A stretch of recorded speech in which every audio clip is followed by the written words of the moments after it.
ముందుగా కిషోర్ గారు చెప్పండి, మీరేమంటారు? రేవంత్ రెడ్డి గారి స్థాయి జాతీయ స్థాయికి ఎదిగినట్లేనా? అంతేకాకుండా తెలంగాణలో అమలు చేస్తున్నాం, ఢిల్లీలో కూడా అమలు చేస్తామని చెబుతున్నారు.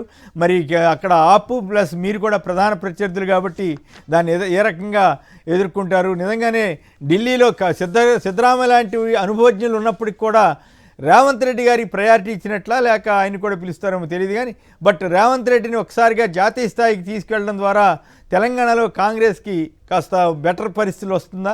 నిజంగానే తెలంగాణలో హామీలు అమలు చేసేస్తున్నారా? కేసీఆర్ యొక్క అవినీతిని అరికట్టి మరి హామీలు అమలు చేస్తున్నామని రేవంత్ రెడ్డి గారు ఘనంగా చెబుతున్నారు. మీరేమంటారు? ముందుగా సార్ మీకు, అట్లాగే మహేష్ గారికి, కొనగల మహేష్ గారికి, కృష్ణాంక్ గారికి, మన సాక్షి ప్రేక్షకులందరికీ శుభోదయం. ఇప్పుడు నిన్న నేను న్యూస్ పేపర్లో చూసిన దాన్ని బట్టి అక్కడ అంతా పక్కనంతా మన తెలుగు వారే ఉండడంతో అనుకోవడం మన తెలంగాణ టీం, కాంగ్రెస్ టీం అక్కడ వెళ్ళి వాళ్ళు క్యాంపెయిన్ చేయడంలో భాగమని అనుకున్నాను. మరి రేపు కర్ణాటక నుంచి కూడా, హిమాచల్ నుంచి కూడా వస్తారేమో, లేదా ఇక హిమాచల్లో వచ్చి కర్ణాటక నుంచి ప్రభుత్వం వచ్చి కొద్ది కాలం ఎక్కువైంది చేయబట్టి అక్కడ వారు ఇచ్చిన హామీలు నిలబెట్టుకోవడానికి సమయం సరిపోను ఉండింది, కానీ నిలబెట్టుకోలేకపోయారు చేయబట్టి ఏం సమాధానం చెప్పాలో తెలియదు. ఈ కాంగ్రెస్ అయితే కాస్త ఉన్న వాటిల్లో 1 సంవత్సరమే అయింది కదా, ఇంకా సమయం ఉందని చెప్పొచ్చు ఎవరైనా ప్రశ్నలు అడిగితే అని చెప్పి ఓన్లీ మన తెలంగాణ కాంగ్రెస్ మాత్రమే పిలిచారేమో. ఎందుకంటే మీకు తెలుసు ఇప్పుడు 6 గ్యారెంటీల సంగతి. అక్కడ ఢిల్లీలో మేము ఇవి చేస్తాము, అవి చేస్తాము, ఇక్కడ సక్సెస్ఫుల్గా ఇంప్లిమెంట్ చేసాము అని అన్నారు. కాంగ్రెస్ మీరు చెప్పిన మాటల్లోనే కాంగ్రెస్ మాట ఇస్తే వెనక్కిపోయేది లేదు అన్నారు. మరి 100 రోజుల్లో ఏమైందో మనం చూసాము అన్ని 6 గ్యారెంటీల విషయం. దాని తర్వాత ఎంతో మంది దేవుళ్ళ మీద, దేవతల మీద ఒట్టేసి మరి ఆగస్టు 15 కల్లా పూర్తి రుణమాఫీ చేస్తామన్నది ఏమైందో చూసాము. వాళ్ళు ఇచ్చిన లెక్కల ప్రకారమే ఒకప్పుడు 39,000 కోట్లు, 31,000 కోట్లు అని చెప్పి లాస్ట్కి 21,000 కోట్లు ఏమో ఇచ్చామని చెప్పి, అది ఆగస్టు 15 కల్లా 18,000 కోట్లు ఏమో ఇచ్చామని చెప్పి, అవి టెక్నికల్ డిఫికల్టీస్ ఉండి సగం ఆగిపోయాయని చెప్పి వారే చెప్పారు. ఇవన్నీ కూడా మనం మాట్లాడేది కాదు, వ్యవసాయ శాఖ మంత్రులే మాట్లాడుతూ వచ్చారు.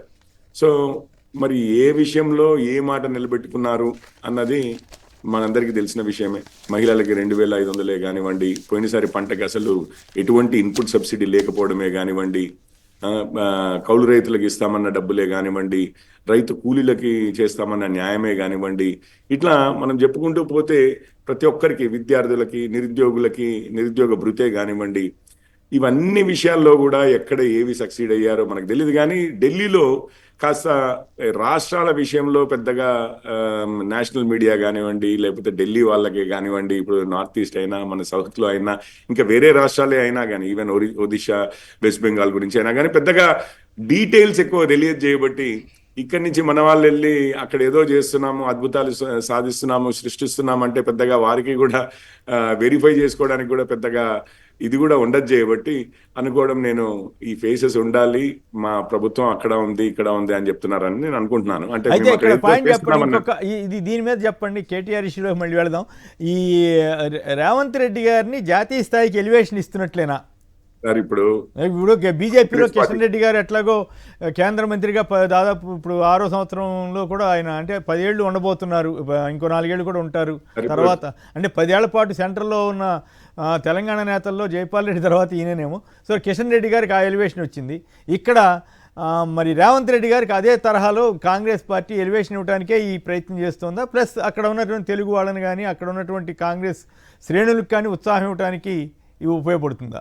ఇది నార్మల్గా రెండు పార్ట్స్ లో అడిగారు ప్రశ్న, రెండింటికి సమాధానం చెప్తాను క్విక్గానే. ఇప్పుడు మీకు కాంగ్రెస్ అధికారంలో ఉంది హిమాచల్ ప్రదేశ్, దాని తర్వాత కర్ణాటక అండ్ తెలంగాణ. ఇప్పుడు దేశంలో ఎక్కడ ఎన్నికలైనా కానీ కాంగ్రెస్ ఖర్చు భారాన్ని మోసేది ఈరోజు తెలంగాణ అండి. అంతకుముందు కర్ణాటక మోసేది, ఇప్పుడు మాత్రం కేవలం తెలంగాణ మోస్తోంది. సో దాన్ని బట్టి గ్యారంటీగా పొజిషన్ కూడా ఉంటది, అంటే మనకి అక్కడ రోల్ కూడా ఉంటది. ఈ రోజు మన తెలంగాణ దీని మీదే, అంతకుముందు మహారాష్ట్ర కానివ్వండి, హర్యానా కానివ్వండి, ఈరోజు ఢిల్లీ ఎన్నికలే కానివ్వండి, కాంగ్రెస్కి మేజర్గా ఫండింగ్ అయితే ఇక్కడి నుంచి వెళ్తుంది. అది ఒక విషయం. రెండో విషయం ఏంటంటే ప్రతి చోట కూడా, అంటే మన దేశంలో వైవిధ్యము, ఆ ఏకత్వము ఉంది చేయబట్టి ఇప్పుడు మహారాష్ట్రలో ఎన్నికలయ్యాయి, కర్ణాటకలో ఎన్నికలయ్యాయి, తమిళనాడులో ఎన్నికలయ్యాయి, ఎక్కడైనా కూడా ఈవెన్ నార్త్లో కూడా ఢిల్లీ ఇట్లాంటి ప్లేసెస్లో కూడా వివిధ ప్రాంతాల నుంచి, దేశంలో వివిధ ప్రాంతాల నుంచి అక్కడ ప్రజలు ఉంటారు, మన భాష మాట్లాడేవారు ఉంటారు.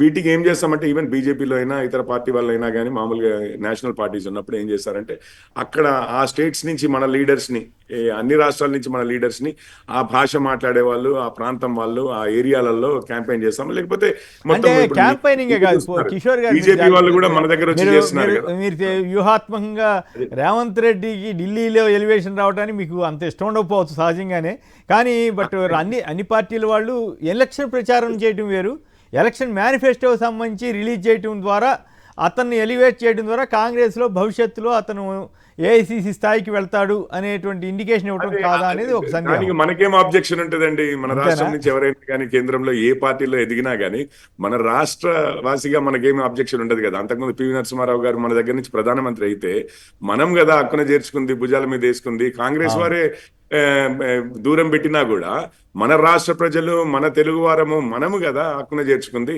సో ఈవెన్ రేవంత్ రెడ్డి గారే కావచ్చు, ఎవరైనా కావచ్చు, వారు కాంగ్రెస్ కావచ్చు, బీఆర్ఎస్ కావచ్చు, కమ్యూనిస్టులు కావచ్చు, ఎవరైనా కావచ్చు, అంటే మామూలుగా ఒక తెలుగు వాడిగా, ఒక తెలంగాణ వాడిగా తప్పనిసరిగా ఎవరైనా మన వాళ్ళు ఎదుగుతున్నారు, పెద్ద పొజిషన్స్ లోకి వెళ్తున్నారు కేంద్రంలో అని అంటే ఆ విషయంలో పొలిటికల్ గా, అంటే రాజకీయాలకు అతీతంగా మనము తప్పనిసరిగా ఆ నైతిక సపోర్ట్ అనండి, లేకపోతే ఒక మొరల్ సపోర్ట్ అనండి తప్పనిసరిగా ఉంటుంది మన ఏ పార్టీ వారైనా.